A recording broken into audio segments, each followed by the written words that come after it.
ఒక జీవిని మరో జీవి చంపడం తప్పు కాదు, అదే నేచర్. అందుకే దేవుడు ఒక జీవికి ఆహారంగా ఇంకో జీవిని సృష్టించాడు.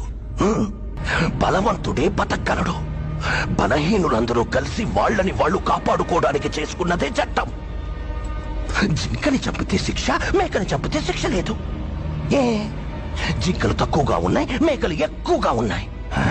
ఎక్కువగా ఉండడం మేకలు తప్ప? ఈ భూమి మీద మేకల కంటే ఎక్కువగా మనుషులున్నారు. వాళ్ళని చంపితే తప్పేంటి? లక్షల సంవత్సరాల క్రితం ఒకడిని చంపి వాడి భార్యనెత్తికెళ్లారని మిగతా వాళ్ళందరూ గుహలోకెళ్లి దాక్కున్నారు. గుహలోకెళ్లి పట్టుకుంటే తలుపులొచ్చాయి. తలుపులు పగలగొడితే తాళాలొచ్చాయి. తాళాలు పగలగొడితే ఒకరి తర్వాత ఒకరు మేలుకొని కాపలా ఉన్నారు.